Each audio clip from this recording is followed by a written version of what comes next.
எல்லாவற்றையும் விட்டு விட்டு அவருடைய சமூகத்திற்கு போகணும். அல்லேலூயா. தேவன் அதைத்தான் நமக்கு விரும்புகிறார்.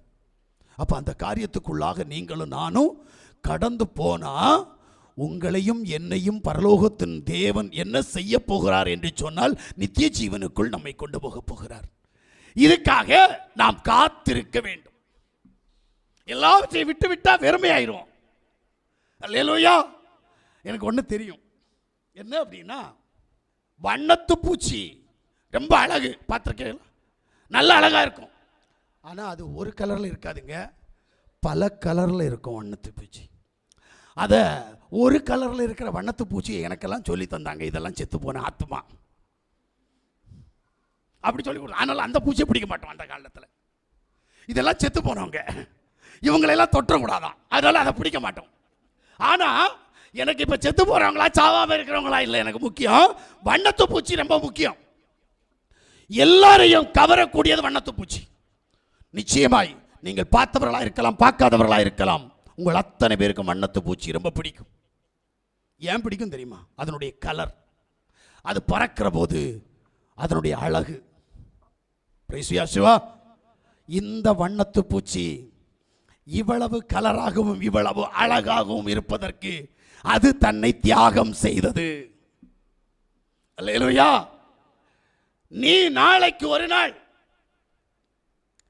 யாவாகிய யாவ்ஷுவா மேசியாவுக்குள் அவருடைய மணவாட்டியாய் அழகு பொருந்தினவளாய் உன்னை நீ அலங்கரித்துக் கொண்டு அவரை தரிசிப்பதற்காக கடந்து போக வேண்டுமானால், நித்திய ஜீவனுக்குள் பிரவேசிக்க வேண்டுமானால், இன்றைக்கு நீ ஒன்றும் இல்லாதவனாய் ஒன்றும் இல்லாதவளாய் நீ நேசிக்கிறவைகளை எல்லாவற்றையும் விட்டுவிட்டு, அது மனைவியாயிருக்கலாம், புருஷனாயிருக்கலாம், தாயாயிருக்கலாம், தகப்பனாயிருக்கலாம், பிள்ளையாயிருக்கலாம், சகோதரமாயிருக்கலாம், சகோதரியாயிருக்கலாம், வீடாக இருக்கலாம், ஆஸ்தியாக இருக்கலாம், அந்தஸ்தாக இருக்கலாம், எல்லாவற்றையும் விட்டுவிட்டு நீ தேவ சமூகத்தில் காத்திருக்கணும்.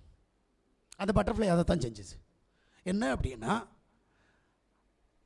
அது உற்பத்தி ஆனதுலேருந்து குறிப்பிட்ட நாள் வந்த உடனே தனக்குன்னு ஒரு வீடு கட்டி அங்கே யாரையும் உள்ள விடாது.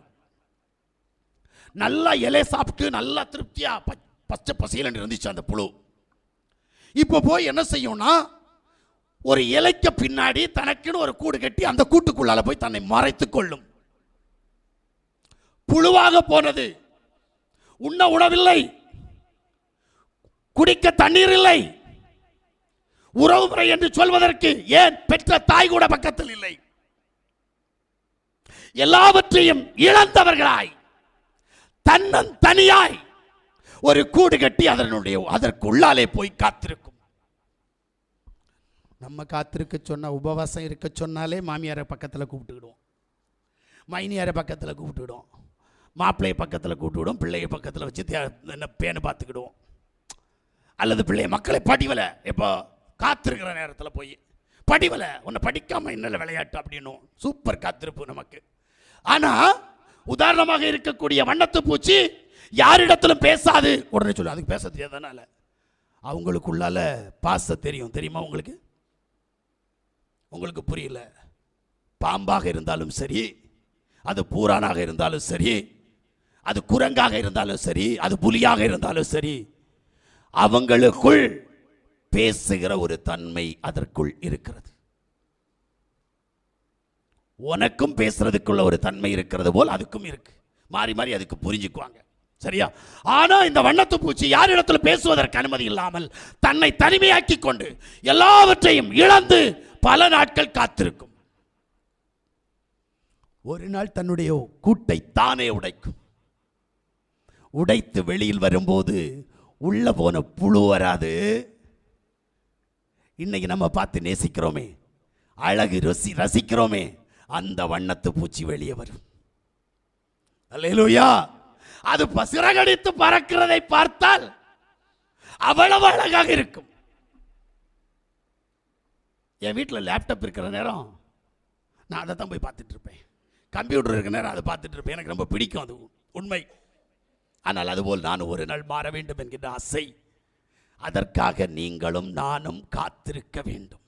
சிறகடித்து பறந்து மணவாட்டி என்கிற ஸ்தானத்தினுடைய ஊடாய் மணவாளனை சந்திக்க நீயும் நானும் கடந்து போக வேண்டுமானால், நீயும் நானும் கட்டின மனைவி, கட்டின புருஷன், பெற்றெடுத்த பிள்ளை, நம்மை பெற்ற தாய்தோப்பன், கூட பிறந்த சகோதர சகோதரிகள், சொந்த பந்தங்கள், நாம் சம்பாதித்து வைத்திருக்கிற ஆஸ்தி அந்தஸ்து எல்லாவற்றையும் புறம்பாக்கி விட்டு காத்திருக்கணும். அல்லேலூயா. ஒரு நாள் யாக்கோபு தேவ சமூகத்தில் கடந்து போன போது தன் சகோதரனுடைய கையில் கிருபை கிடைக்க வேண்டும், அவன் என்னை கொன்று போடாமல் இருக்க வேண்டும் என்பதற்காக. நமக்கு இன்னைக்கு பிசாசிட்ட இதைத்தான் எதிர்பார்க்கிறோம். இந்த பிசாசு என்ன பிடிச்சிடக்கூடாது, பிசாசனுடைய கிரியைகள் விட்டு வரக்கூடாது, மாம்சத்தினுடைய இச்சைகள் என்னை விட்டு விலகி போகணுமே. ஆசைப்படுறது நல்லது, ஆனால் யாக்கோபை போல் ஆசைப்பட வேண்டும்.